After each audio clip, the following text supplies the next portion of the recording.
वह संविधान यानी वह दर्शन के आधार पर ही जो है संविधान क्या होता है अभिप्रेरित रहता है। कोई भी संविधान का अपना एक दर्शन होता है, यानी दुनिया के हर एक संविधान का अपना एक दर्शन होता है और उसी दर्शन के आधार से अभिप्रेरित होता है।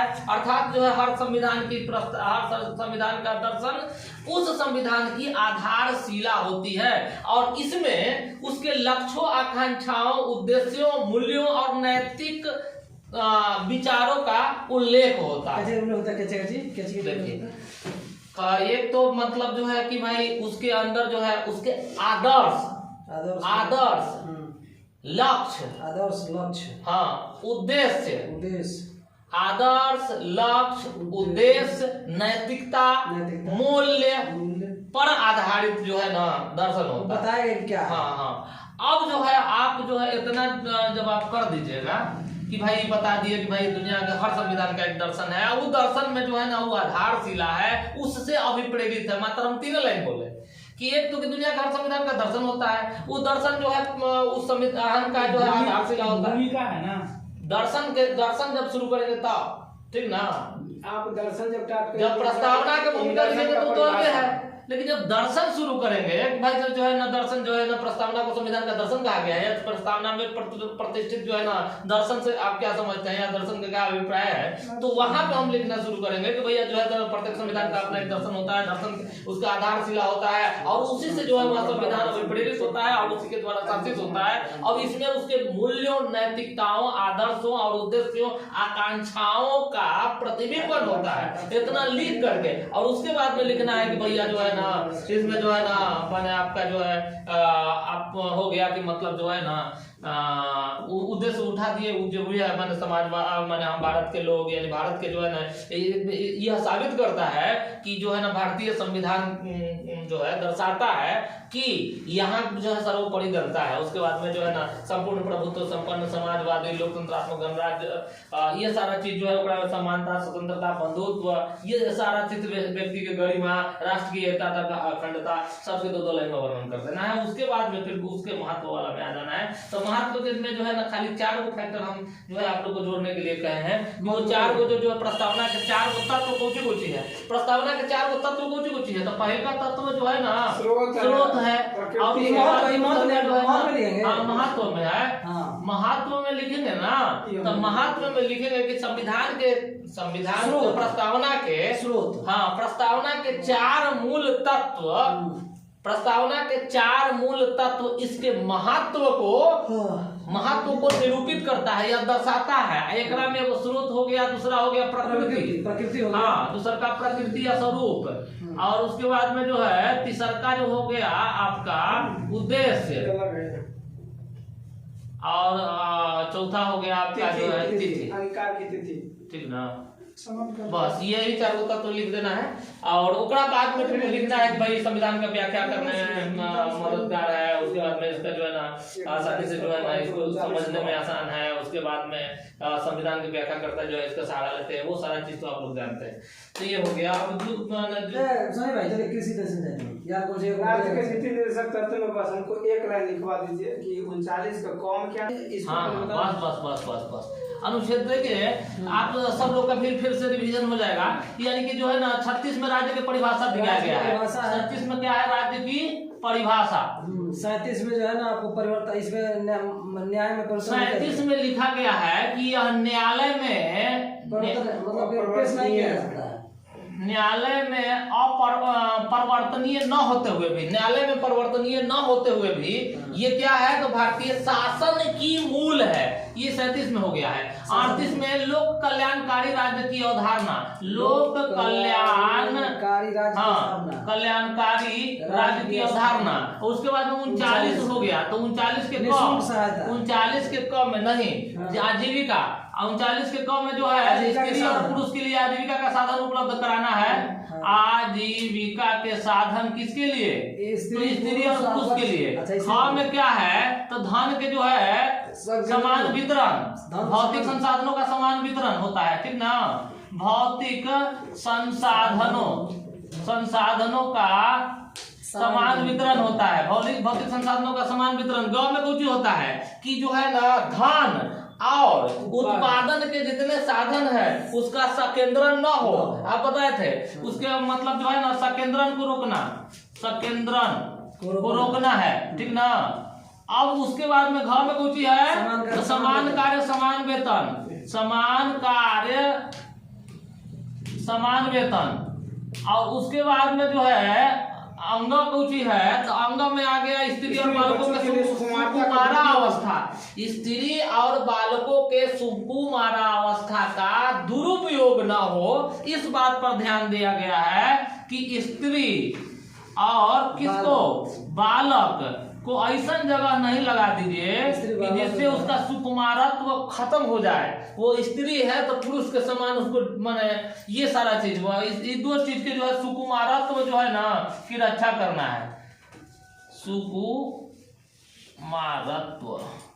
ठीक है। उसके बाद में च में कुछ है तो इसको आरोग्य जीवन देने के लिए बच्चों को माने शिशुओं को या माने बालकों को, ठीक ना, बालकों को का है कि मतलब स्वास्थ्य के लिए अच्छा स्वास्थ्य के लिए बेहतर अवसर प्रदान करना है, ये जो है च में हो गया। और उसके बाद में 39 क जब बात आती है तो इसमें आता है समान न्याय एवं निःशुल्क विधिक सहायता, ठीक है, समान न्याय, हाँ न्याय एवं निःशुल्क विधिक सहायता, ये आपका आता है 39 के क में। और 39 के बाद में 40 में पंचायती राज को आप लोग करते हैं, कैसे लिखे भैया, ऐसे ही दिले है सब जगह है। एक कखा का अंगा है, जो कखा का अंगा है इसका कुछ ना कुछ तो आप गलत लिख रहे हैं। चलिए आप सही है ना, आप सही हो गया। क के क हो सकता है, ये हो सकता है, ऐसे ही है, सेम ऐसे ही। 39 है ना, 39 उसको या तो 1 2 3 4 5 कर दीजिए, या तो ABCDEF कर दीजिए, या क ख ग घ अंग कर दीजिए, ऐसे ही है सब कुछ न कुछ तो अंतर है। अरे भैया तो वही ना रखा हुआ है, संविधान रखा हुआ है, देख लीजिए। चलिए अब आगे ये 40 में पंचायती राज हो गया, पंचायती राज का गठन, 40 में पंचायती राज का गठन।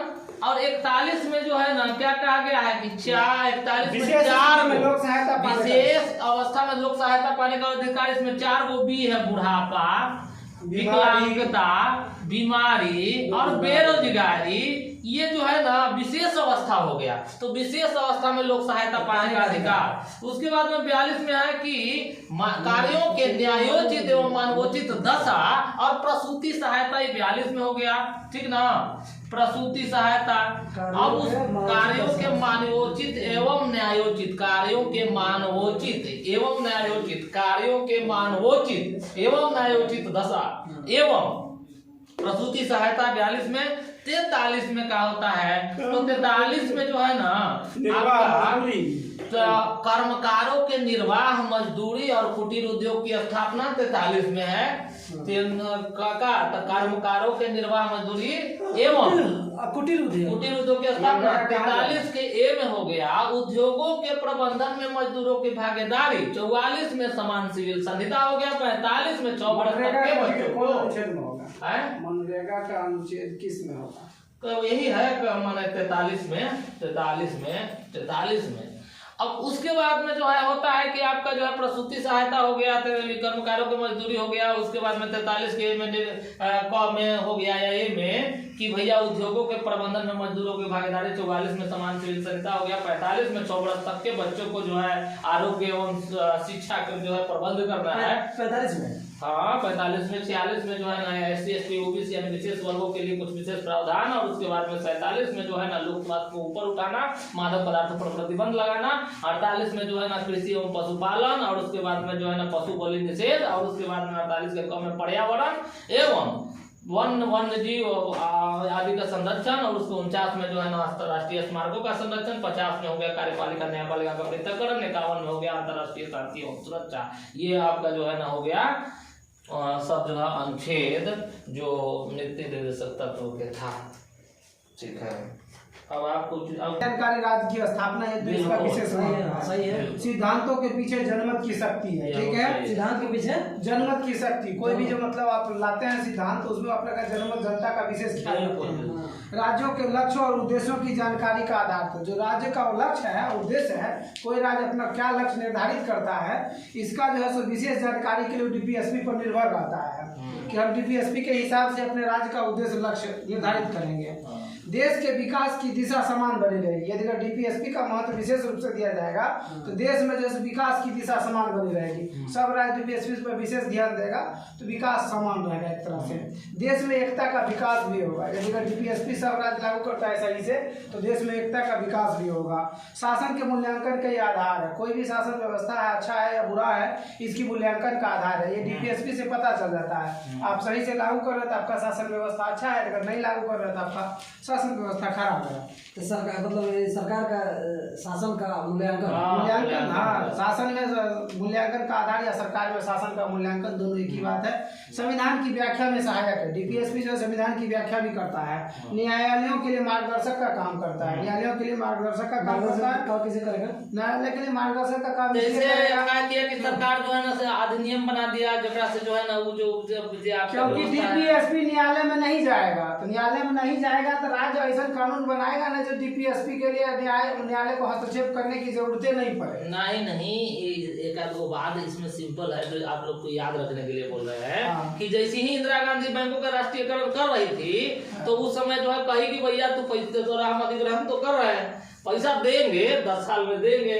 ये लोग अदालत पहुंचा तो कहा कि भैया किस आधार पर, तो कहा कि भैया अगर हम ऐसे नहीं करेंगे तो जनता की जो हमारा जो है ना नीति निर्देशक तत्व में लिखा हुआ है कि जनता के लिए ये सारा चाहे जो है कार्य करना है, इस तरह की व्यवस्था बनाना है तो चलिए ठीक। कार्यपालिका पर अंकुश लगाने एवं इसे सही दिशा प्रदान करने के लिए डीपीएसपी का महत्व विशेष रूप से है। कार्यपालिका पर अंकुश लगाने और इसे सही दिशा देने के लिए अंतर्राष्ट्रीय शांति और सुरक्षा के लिए एक विशेष प्रयास है डीपीएसपी के माध्यम से। अब विभिन्न योजनाओं केंद्र एवं राज्य के सफल क्रियान्वयन हेतु डीपीएसपी का महत्व और अधिक बढ़ जाता है। एक चीज और उसमें जोड़ लीजिए, बहुत बढ़िया पॉइंट है। वाम पंथी और दक्षिण पंथी में संतुलन बनाने का कार्य करता है डीपीएसपी। वाम पंथी और दक्षिण पंथी विचारों के बीच संतुलन बनाने का कार्य करता है, ठीक है। वाम पंथी एवं दक्षिण पंथी विचारों के बीच संतुलन बनाने का कार्य करता है। आप देखिए यही डीपीएसपी है जेकरा में 3 प्रकार के है ना डीपीएसपी। एगो समाजवादी भी है, एगो उदारवादी भी है, हमको तो गांधीवादी भी है। वर्तमान परिप्रेक्ष्य में भारतीय कृषि की समस्या, सुझाव तथा विभिन्न सरकारी कार्यक्रम योजना जो इसके लिए चलाए जा रहे हैं उनका जिक्र करना है, उनका विवरण देना है। भारत एक कृषि प्रधान देश है जहां लगभग 70% जनसंख्या कृषि पर निर्भर है, परंतु कृषि की दिशा संतोषजनक नहीं है। अभी भी कृषि की जो दिशा है वो संतोषजनक नहीं है। कृषि का भारतीय जीडीपी में लगभग 16% योगदान है। हालांकि स्वतंत्रता के पश्चात कृषि विकास के लिए अनेक कार्य हुए हैं, इसके बावजूद भी आज भी कृषि अनेक समस्याओं से जूझ रहा है। ये मेरा भूमिका है। कृषि की जो समस्या है, मुख्य मूलभूत समस्या वो सबसे है कि प्राकृतिक समस्या या पर्यावरणीय समस्या। ये प्राकृतिक समस्या में बाढ़, सूखा, कुछ समय वर्षा, ओलावृष्टि, ये सब चीज़ है। उसके बाद प्राकृतिक समस्या हो, ये प्राकृतिक समस्या है। उसके बाद है कि कृषि भूमि का असंतुलित वितरण। जो कृषि भूमि है उसका असंतुलित वितरण, क्योंकि 1% जनसंख्या के पास जो 20% कृषि भूमि अभी भी है, ठीक है। और उसके बाद 10% जनसंख्या के पास ये 50% कृषि भूमि है, ठीक है। और बाकी बच गया आपको 89% जो जनसंख्या है उसके पास जो है वो 30% है। अच्छा, स्पष्ट है। अपोजिट में भाई जो 1% जनसंख्या जो जमींदार वर्ग है उसके पास 20% कृषि भूमि है, और यही जो 10% जो थोड़ा जमींदार से छोटे तबके का जो बड़े किसान के श्रेणी में है उनके पास जो है सो 50% कृषि भूमि है। ये लोग 10% है मात्र जनसंख्या में। और वो डाटा और लिख सकते हैं, बताइए 89% जनसंख्या जो है भूमिहीन जनता कितना कुछ होगा भूमिहीन, तो तीनों घटा दो। चलिए ठीक है, कुछ पॉइंट में 0 पॉइंट में है। चलिए उसके बाद है कि प्रति व्यक्ति भूमि की कम उपलब्धता। तो वही चीज एक तरह से दोनों असंतुलित वितरण या कृषि भूमि की प्रति व्यक्ति जो कम उपलब्धता है, ये दोनों कोरिलेट है। फसलों का न्यून उत्पादन, फसलों का उत्पादन अधिक नहीं हो रहा है, बहुत कम हो रहा है। क्यों? क्योंकि परंपरागत कृषि पद्धति है, वो सिर्फ जीवन निर्वाह के लिए कृषि करते हैं, विशेष के लिए नहीं करते हैं। उसके बाद है कि आपको ऑर्डर करवा दीजिए ना। वर्षा की अनिश्चितता, कौन सा बोलिए? यानी कि मानसून पर निर्भरता या वर्षा पर निर्भरता है। तो ये जो है वर्षा की अनिश्चितता की किसान अभी भी भगवान भरोसे खेती करते हैं। वर्षा हुआ तो खेती हुआ, नहीं हुआ तो खेती नहीं हुआ। कभी वर्षा पहले निकल जाती है मानसून, कभी बाद में आती है, तो फसल काफी प्रभावित हुआ। वर्षा अगर ठीक ठाक हो भी गई, कुछ समय वर्षा हो गई तो भी इतना प्रभावित हो गया। कुछ समय कभी ओलावृष्टि हो जाती है तो उसका फसल बर्बाद हो जाता है। भारत में जो है वो कृषि जोत का छोटा आकार होना, कृषि जोत का छोटा आकार होना, यानी भारत में जो जोत का आकार है वो 2 हेक्टेयर से कम है। जो औसत आकार है भारत में वो 2 हेक्टेयर से कम का आकार है प्रति व्यक्ति का। उसके बाद है कि किसान कितना है? 1.15 औसत है ये। अच्छा 1.15 दृष्टि वाला में हम अभी देख। अच्छा हेक्टेयर जो औसत भूमि है, औसत भूमि का आकार। ठीक है। किसानों में गरीबी और अशिक्षा की कमी, ठीक है, बिहार में लिख लीजिए 0.39। किसानों में गरीबी और शिक्षा की कमी, या यहाँ शिक्षा की कमी नहीं होगा, गरीब शिक्षा की कमी होगा, ना शिक्षा की कमी है, शिक्षा की कमी। किसानों में गरीबी और शिक्षा की कमी। उसके बाद है कि सिंचाई के लिए पानी की इसके लिए देते हैं। कृषि के प्रति नई पीढ़ी में रुचि का अभाव सबसे मुख्य कारण है कि आज खेती के लिए जो नया युवा वर्ग सिंचाई के सुविधा का अभाव जब कर दीजिए ठीक हो जाएगा। सिंचाई की सुविधा का अभाव, ये लीजिए बस हो गया। सिंचाई की सुविधा का अभाव ज्यादातर मौसमी है या नहरें और से लोग पटाता है, आया नहर के पानी। उसके बाद है नया वर्ग में सबसे कृषि के प्रति जो है सो नया युवा पीढ़ी जो है वो एकदम रुचि ही नहीं ले रहा है, ठीक है। उसके बाद आपको मृदा अपरदन, जैसे खेती मान लीजिए वो हवा से जिससे भी है। उसके बाद है कि सरकारी योजनाओं का असफल क्रियान्वयन, जितनी भी कृषि से संबंधित सरकारी योजना है उसका सफल क्रियान्वयन नहीं होता, जनता तक उसका सीधा लाभ मिल ही नहीं पाता है, वो सिर्फ फाइलों में दब के रह जा रहा है। और फसल का सही मूल्य नहीं मिल पाना, जो एमएसपी का जो अभी वर्तमान में चल रहा है, किसान का इतना उग्रवाद आंदोलन हुआ है, ये एमएसपी को लेकर हुआ है, क्योंकि एमएसपी से संबंधित कुछ घटनाएं। कौन सा आंदोलन? किसान आंदोलन, एमएसपी से संबंधित उग्रवाद भी बोले, कृषि कानून उग्रवाद भी बोले नहीं मिलना, उन्नत बीज और उन्नत तकनीक का अभाव। जो अभी जैव प्रौद्योगिकी पर आधारित जो बीज है वो उन्नत बीज और उन्नत तकनीक का भी अभाव है। यहाँ तक कि इस परिप्रेक्ष्य में हम उन्नत उर्वरक का भी अभाव कर सकते हैं, क्योंकि अभी बीच बीच में क्या होती है कि नीम यूरिया की इतनी शॉर्टेज हो जाती है। पिछले साल तो बिहार में इतना यूरिया और उर्वरक नहीं जुट पाता। हाँ, यानी कि खेती का जो मुख्य समय होता है, खेती के टाइम में उर्वरक की उपलब्धता नहीं हो पाती है, और जो किसान साहूकार जो है महाजन, वो लोग क्या करते हैं, वो कालाबाजारी करने लगते हैं। विपणन एवं भंडारण की समस्या सबसे बड़ी समस्या है। ऊपर में लिख भी सकते हैं, लिखिएगा तो आ जाएगा। हाँ, सबसे बड़ा चीज विपणन और भंडारण की समस्या है। ये जो अभी चल रहा है कि ना तो उसके लिए कोई उचित मार्केटिंग की व्यवस्था है, ना मान लीजिए बाजार समिति है, और ना भंडारण की समस्या है। वैसे इस क्षेत्र में बहुत सारा काम हुआ है, मार्केट के लिए बाजार समिति भी लाया गया है। उसके बाद आपको भंडारण की समस्या, बाजार समिति पहले से है, बहुत, लेकिन उसका नाम लाया गया, अस्तित्व जो है वो पूर्ण रूप राष्ट्रीय बाजार समिति। हम उस पर लिखे हैं, उसका हम कहिए तो बोल देंगे पर बाजार नाम राष्ट्रीय बाजार समिति हम बोल देंगे। 1000 से अधिक जो है। उसके बाद जो है पहले इनका लगातार बोले, ठीक है। तो ये भूमि अधिग्रहण की समस्या है, जो सरकार जो भूमि अधिग्रहण का जो लाती है वो समस्या का वो नीति ठीक नहीं रहती है, क्रियान्वयन उसका ठीक से नहीं होता है। अवैध भूमि अधिग्रहण जो होता है, कभी बांध बनाने के लिए, कभी किसी ठीके से भी हो, लेकिन तो भाई नुकसान तो होता है ना। हाँ, उसके बाद है कि आपको परिवहन की समस्या है। परिवहन की समस्या के लिए भी किसान का जैसे एक राज्य से दूसरे राज्य तक जो है फसल नहीं पहुंच पाता था, या भारत के एक छोर से दूसरे छोर तक नहीं जाता। इसके लिए किसान रेल की विशेष भूमिका आप देख सकते हैं कि किसान रेल के माध्यम से किसानों को थोड़ी समाधान बता रहे हैं, साथ में बगल में लिख सकते हैं कि थोड़ा सा समस्या में सुधार लाया गया है। मन है तो आप इसको बाद में जब समाधान लिखिए तब लिखिए। हाँ, पूंजी की समस्या जो आप लिखे ना समस्या का समाधान, वो वहाँ पे एडजस्ट नहीं करता, लास्ट में आप लास्ट में लिखा है। उसके बाद है कि आपको पूंजी की समस्या। सबसे पहले कृषि की जो ऋण उपलब्धता है, पूंजी है, पूंजी उपलब्ध चाहे नहीं है। कृषि के लिए पूंजी ही उपलब्ध हो रहा है। कृषि के क्षेत्र में पर्याप्त अनुसंधान की कमी, ये नया डाटा ये है कि कृषि के क्षेत्र में पर्याप्त अनुसंधान की अभी भी कमी है। सही स्थिति में सही मौसम की जानकारी नहीं मिल पाती है। अर्ली वार्निंग सिस्टम जो होता है, कृषि उत्पादों की गुणवत्ता अंतर्राष्ट्रीय मानकों के अनुरूप सही नहीं है। ये आपका जो पॉइंट है ना, हाँ, कृषि जो ये उत्पाद की जो सबसे गुणवत्ता है, ये जो point हमारा जैसे जो देखेगा ना, फसाई के आधार पर जो है वो बहुत सारा गुणवत्ता फेल हो जाता है। जैसे विकास जी बताए थे कि इंग्लैंड को हम भेजे क्या चीज, आम, तो कहा ये आम है, ये नहीं है, उसके गुणवत्ता पर खरा नहीं उतर रहा होगा, या उसको इस बात का पहले से अनुमान है कि भारत में आम का सीजन जो आपका है। जो पोर्ट है वहाँ पे ऋणग्रस्तता किसान की सबसे बड़ी समस्या है, वो है गरीबी और ऋणग्रस्तता। इतना ऋणग्रस्तता हो जाता है बिचौलियों के कारण, जो उसका जो फसल जो है उसका मूल्य, उचित मूल्य नहीं मिल पाता है। बिचौलिया बीच में क्या करता है, वो खा जाता है सारा पैसा, जिसके कारण उसको गरीबी आ जाती है, और यही गरीबी, ऋणग्रस्तता और गरीबी के कारण वो आत्महत्या पर मजबूर हो जाता है किसान। तो ये सबसे बड़ी हमको समस्या लगा किसान का कि गरीबी और ऋणग्रस्तता।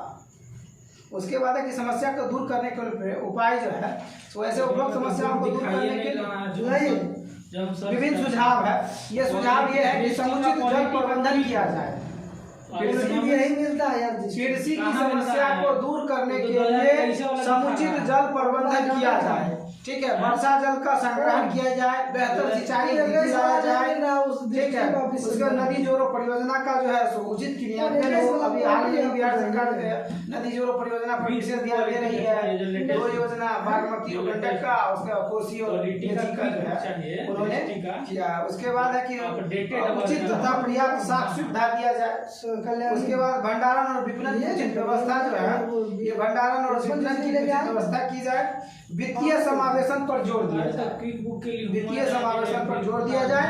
और परंपरागत खेती की जगह सार्वभौमिक खेती, जो यूनिवर्सल खेती जो पूरे विश्व में की जाती है। यदि अगर हम मशरूम उत्पादन मान लीजिए नहीं पहले कर रहे थे, तो आज बिहार सरकार मशरूम उत्पादन में पहला स्थान पर आ गया है। तो ये क्या है, परंपरागत खेती के थोड़ा सा हट के है, यानी कि सहकारी कृषि को बढ़ावा दिया जाए। सेलेक्ट करके हमें दे दीजिए। उसके बाद सब्सिडी पर मशीन और अत्याधुनिक कृषि उपकरण उपलब्ध कराया जाए। किसानों को सब्सिडी पर मशीन और कृषि अत्याधुनिक जो उपकरण है उनकी भी उपलब्धता कराई जाए। आधारित संरचना की मात्रा और गुणवत्ता में वृद्धि किया जाए। जो आधारभूत संरचना है कृषि का, उसकी मात्रा और गुणवत्ता में भी वृद्धि किया जाए। भूमि सुधार कार्यक्रम का सफल क्रियान्वयन हो, क्योंकि भूमि सुधार के कारण ना तो किसी को सही से उसका मालिकाना हक मिल पाता है, न मालिकाना हक मिल पाता है, जिसके कारण वो पूंजी भी निवेश नहीं करता। यदि अगर कोई उद्योग धंधा भी खोलना चाहता है अपने जमीन पर, उनके पास पट्टा ही नहीं है, वो पट्टा उनके दादा परदादा के नाम पर है। उसके बाद जो है मेरे लिए भी एक उसका 2 कॉपी कर दीजिएगा। का है आपके पास तो नहीं है महाराज, वो हम जो लिए हैं वो क्वेश्चन बैंक ना है। भूमि अधिग्रहण का जो समुचित नीति बनाना चाहिए। उसके बाद हम बताएं कि जैव उर्वरक और जैव कीटनाशकों की जो उपलब्धता है, जो बायो मतलब टेक्नोलॉजी पर आधारित जो जैव उर्वरक और जैव कीटनाशक, जो परंपरागत कीटनाशक जो चल रहा था रासायनिक, उसकी जगह जैव कीटनाशक की उपलब्धता और उसकी उपयोगिता पर जोर दिया जाए। सबसे बड़ा सुझाव यह है कि आप जैव उर्वरक का इस्तेमाल करिए और जैव कीटनाशक का इस्तेमाल करिए। उसके बाद है कि फसलों का MSP तय कर नजदीकी मार्केट की व्यवस्था किया जाए। जो फसलों का है सब जा रहे हो MSP रूम पे हैं? रूम पे जा रहे हैं। यार अब ये रहा है क्या खबर? चलिए। तो कृषि में जो था जैव उर्वरक और जैव कीटनाशकों की उपलब्धता भी होनी चाहिए और उसकी उपयोगिता पर विशेष जोर दिया जाए। फसलों का MSP तय करके नजदीकी मार्केट की व्यवस्था किया जाए। जो फसलों का MSP किसानों के लिए हो और नजदीकी मार्केट में उसको बेचने की व्यवस्था भी होनी चाहिए।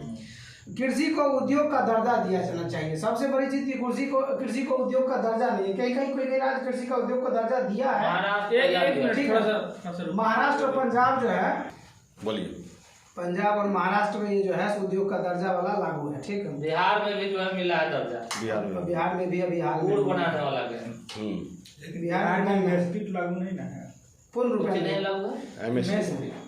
MSP काहे लागू यार MSP पूरा देश में लागू है, बिहार में बिहार में कहाँ लागू है यार? यहाँ में कहाँ लागू है यार? पूरा देश में लागू है, बिहार में आप लागू वहाँ है। तक पहुँच नहीं पा रहे हैं। जो पैक्स वाला जो जो है पैक्स जो जमा खरीद आपके करता घर है, में पैक्स नहीं है, पैक्स का चुनाव नहीं होता है। वो पैक्स जो एमएसपीए पर करता है, लेकिन एको पैक्स जो है सही क्रियान्वयन नहीं करता है, अपना आदमी भैया, ले वो लेता है। तो अलग चीज। चलिए, जैसे मेरा प्राकृतिक भैया आपदाओं हेतु किया। बिहार सरकार मेरा मतलब ये है कि गाँव मतलब किया। किसान की समस्या में कि वैसे कृषि करता प्राकृतिक जो आपदा आता है, बाढ़ सुखाड़ या जो भी है, इससे सूचना और तकनीकी का जो उपयोग कर आपदा पूर्व प्रबंधन की व्यवस्था किया जाए या आपदा पूर्व प्रबंधन की कुछ सुविधा होनी चाहिए। कृषि जागरूकता के लिए जो कृषि में जो अरुचि है या जो भी है, जन जागरूकता के लिए विभिन्न प्लेटफार्मों, सोशल मीडिया, रेडियो, टेलीविजन एवं सामान्य जागरूकता के माध्यम से किसानों को जागरूक करने की आवश्यकता है।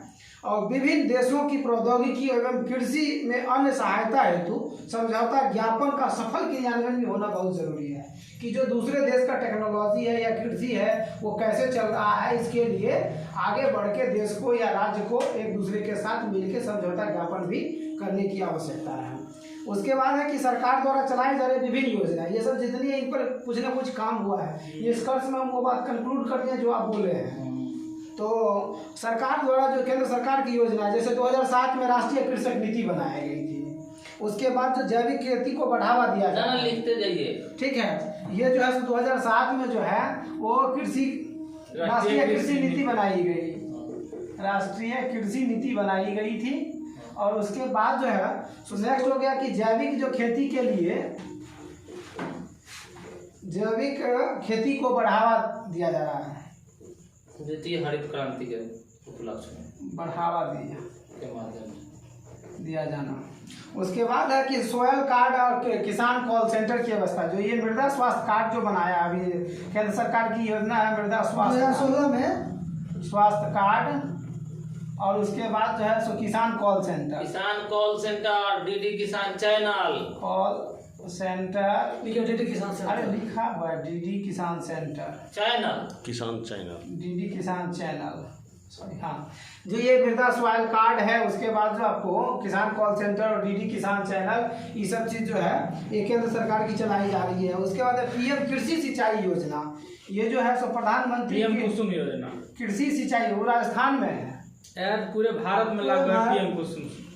ये राजस्थान से शुरू हुआ है। भारत सरकार कर रहा है तब तो पीएम कृषि सिंचाई योजना, ठीक है, इसमें आप कह सकते हैं कुसुम योजना, कुसुम योजना। ये योजना जो है वो सौर ऊर्जा पर आधारित है, ठीक है, जब ये योजना सौर पंप या जो भी है। पीएम किसान सिंचाई योजना, तो उसमें लिख दीजिएगा 1 ड्रॉप मोर क्रॉप, वो है उसका लोगो है 1 ड्रॉप मोर क्रॉप, इसका क्या लोगो है, मतलब नारा है, चलिए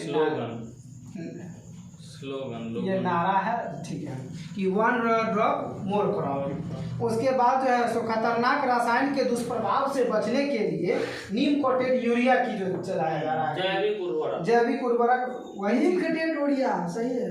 उसके बाद स्टोरेज नीम कटेड यूरिया भी बोल लिखेगा, जैविक यूरिया, जैविक अति अलग है।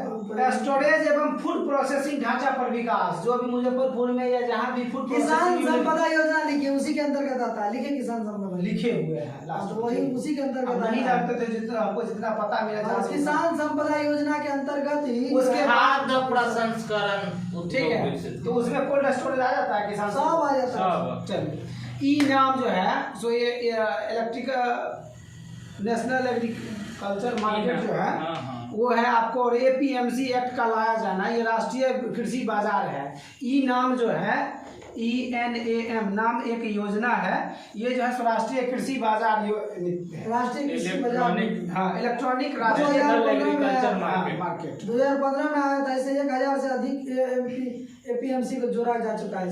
चलिए, उसके बाद है कि पीएम फसल बीमा योजना, प्रधानमंत्री फसल बीमा योजना, इसमें क्या करता है कि रबी फसल के लिए और खरीफ फसल के लिए, यदि अगर आप खरीफ फसल के लिए बीमा कराते हैं तो 2% प्रीमियम लगेगा आपको बीमा का राशि।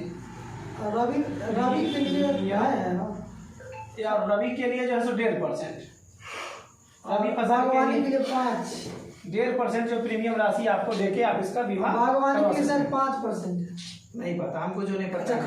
खरीद ले 2%। हाँ, खरीफ फसल का जब बीमा करवाएंगे तो आप जो जितना भी है उसमें 2% आप राशि देके उसका बीमा का प्रीमियम करा मान सकते लीजिए हैं। आपको लगता है ना कि 10,000 रुपया है मेरा। उसके बाद जो केसीसी लोन जो है किसानों की, जो सबसे केसीसी लोन, केसीसी कार्ड जो चल रहा है, ये है पीएम किसान सम्मान निधि जो 1 दिसंबर 2018 से चला है, जो प्रत्येक किसान को साल में जो है 2,000 के 3 किस्त में 18 में कहाँ चला, 19 में 1 दिसंबर 2018 से ही चला है, एकदम एग्जैक्ट डाटा 1 दिसंबर 2018 सही है इसका। हाँ 25 नहीं, ये भी आपका गलत है। काहे गलत है? 25 सितंबर से। काहे गलत देखिए होगा? कम से कम 5 जगह 10 जगह समझे।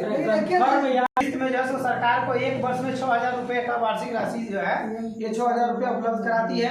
कृषि निर्यात योजना भी 2018 में आया है, कृषि निर्यात योजना 2018 में। अब किसानों का आय दुगुना करने का लक्ष्य 2022 रखा गया है। किसान के ये भी केंद्र सरकार की भावी योजना या अच्छा योजना कह सकते हैं, अच्छा लक्ष्य है किसानों की आय को दोगुना करने के लिए 2022 का लक्ष्य।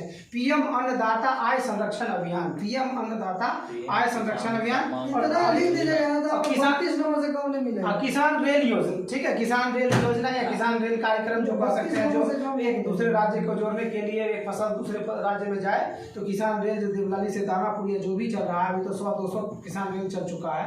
और लास्ट में पीएम संपदा योजना, लेकिन इनका कहना है कि पीएम संपदा में ही कौन कौन आ जाता है, कोल्ड स्टोरेज और प्रोसेसिंग वाला सब। अब बिहार सरकार की कृषि योजना भी चल रही है, ठीक है, बिहार सरकार की कृषि योजना है। सबसे पहले तो कृषि रोड मैप 3 अभी चल रहा है, जो पहले 1 2 3 तीनों ठीक है, 1 जो है 2007 से 12, 8 से 12, 7 से 12, 8 से 12 लिखिए ना यार, 8 में शुरू हुआ, 7 से 12 निकल। अरे 8 से गलत लिखा था तो हम सही बोल रहे हैं। चलिए ठीक है, 2 जो है 12 से 17 है, ठीक है, और 3 जो है ये जो है सो आपको 17 से 22 तक था, इसको 1 वर्ष के लिए बढ़ा दिया गया है। उसके बाद जो है 2023 तक इसमें क्या किया है कि 12 को कृषि विभाग को कार्यक्रम में शामिल कर दिया। ये कृषि रोड मैप जो 3 है, ठीक है, कृषि रोड मैप 3 में क्या करता है कि 12 को जो किसान मतलब विभाग जो है किसानों से संबंधित, वो कृषि विभाग को इस कार्यक्रम में शामिल किया कि आप इसमें अपना योगदान दीजिए, अपना कार्यान्वयन कीजिए। जल जीवन हरियाली योजना, जल जीवन हरियाली योजना हो गया। मुख्यमंत्री समेकित चौर विकास योजना, ये नया योजना भी लॉन्च किया जाएगा। ये 2021-22 और 22-23 के लिए प्रस्तावित है। हाँ, मुख्यमंत्री समेकित सब कुछ आप अपडेटेड लिखे हैं योजना वगैरह। चौर विकास योजना। और पटना से भागलपुर तक जो है गंगा के किनारे जो 5 किलोमीटर की जो पट्टी है, जैविक कॉरिडोर पट्टी जो बनाया गया है, 13 जिला, ठीक है, जिसमें 13 जिला शामिल है। इसमें क्या करेगा कि 6,000 रुपया जो है सो प्रति किसान जो है अग्रिम राशि का भुगतान करके उसको जैविक कृषि के लिए बढ़ावा 6,000 रुपया है कि 8,000 रुपया? 6,000 रुपया है। और ये जो है एक पायलट प्रोजेक्ट के रूप में सबसे पहले नालंदा, पटना, समस्तीपुर और वैशाली 4 जिला ये जो है इसमें अभी चलाया जा रहा है। कौन सा योजना? ये क्या कहते हैं, जैविक कॉरिडोर योजना कह सकते हैं। गंगा के किनारे जो 5 किलोमीटर की योजना नहीं है, जैविक कॉरिडोर खाली, जैविक कॉरिडोर पट्टी कर सकते हैं। जैविक कॉरिडोर जो पट्टी है गंगा के किनारे, वो जो है वो दोनों तरफ से ये नालंदा, पटना, समस्तीपुर और वैशाली में अभी चलाया जा रहा है। इसमें किसानों को 6,000 रुपया प्रति किसान जो है वो आपको अग्रिम भुगतान किया जा रहा है। उसके बाद जो है सो आपको जेकरा पास 1.5 हेक्टेयर जमीन, 22,172 वर्मी कंपोस्ट संयंत्र बिहार में भी लगाया गया है और 107 गोबर गैस संयंत्र स्थापित किया गया है। 22,172 जो है ये आपको वर्मी कंपोस्ट में बेगूसराय पहला जिला माना जाता है, तो ये जैविक कृषि की तरफ जो है वर्मी कंपोस्ट संयंत्र। और उसके बाद जो है सो आपको 107 गोबर गैस संयंत्र, जो सुखेत मॉडल पे गोबर गैस या जो भी होगा वो गोबर गैस संयंत्र का स्थापित किया गया है। दक्षिणी बिहार के 17 जिलों में 1736 किसानों को निजी तौर पर या सामूहिक तौर पर बोरवेल की जो सुविधा दी गई है, ये बोरवेल के और पक्के चेक डैम से लाभान्वित किया गया है। ये दक्षिणी बिहार में है। उसके बाद एक है मुख्यमंत्री SC/ST योजना, जो उद्यमी योजना है, ये भी किसानों से ही संबंधित है।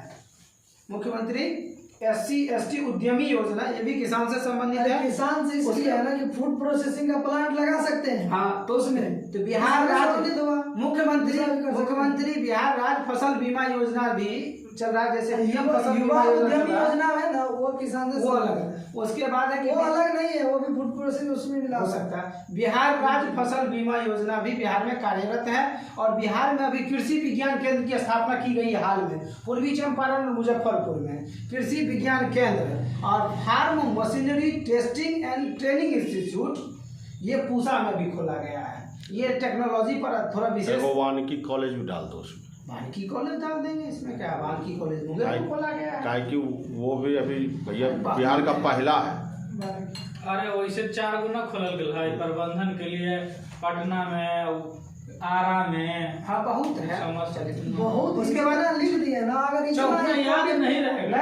अभी भी अगर इसका 75% चला गया, 54 बाजार समिति में 22-25 नंबर ये 54 बाजार समिति जो था बिहार में जो पहले से कार्यरत है उसको 4 दीवारी, सड़क, प्रकाश, पेयजल और वृक्षारोपण से किसानों को विशेष रूप से प्रोत्साहित किया जा रहा है। उसके बाद है कृषि कर्मण पुरस्कार, जो कृषि को बढ़ावा देने के लिए बिहार सरकार कृषि कर्मण पुरस्कार जितना बार हमें मिला है, लेकिन कृषि कर्मण पुरस्कार के माध्यम से बिहार सरकार खेती में आमूलचूल परिवर्तन करने के लिए कर रही है। और मुख्यमंत्री गन्ना विकास योजना और बकरी विकास योजना ये भी बिहार सरकार पशुपालन के क्षेत्र और कृषि के क्षेत्र में विशेष रूप से कर रही है। और 7 निश्चय 2 के तहत हर खेत सिंचाई का पानी योजना सबसे महत्वपूर्ण है। इस पर जो है अर्थव्यवस्था में आर्थिक बजट में या बजट केंद्रीय बिहार सरकार का बजट 600 करोड़ रुपया, इसमें लगभग 600 करोड़ जितना देख लेंगे, ठीक है, 600 करोड़ रुपया खर्च किया है। देख लीजिएगा एक बार, हमको इसे ठीक है, देख लेंगे। और बिहार किसान सम्मान निधि योजना भी चला है, जैसे पीएम किसान सम्मान निधि चल रहा है वैसे बिहार किसान सम्मान निधि भी चल रहा है। ये भी 3,000 रुपया के आसपास कुछ दिया जाता है इसे। मुख्यमंत्री किसान सम्मान निधि। उसके बाद जो बिहार में जो दिया है कि कृषि का जो क्षेत्र है, डाटा बनाए थे कि 23% बिहार में भी कृषि से लोग जुड़े हुए हैं, ठीक है। कृषि का योगदान जो बिहार में है वो 23% है, सेवा का क्षेत्र जो है 60% है और उद्योग का ये जो आप लिखे हैं ना, तो आप जानते हैं निष्कर्ष एक उपयुक्त विवेचना के आधार पर यह स्पष्ट है कि वर्तमान में भारतीय कृषि की स्थिति बहुत हद तक सही नहीं है, फिर भी विभिन्न समस्याओं में काफी हद तक सुधार हुआ है।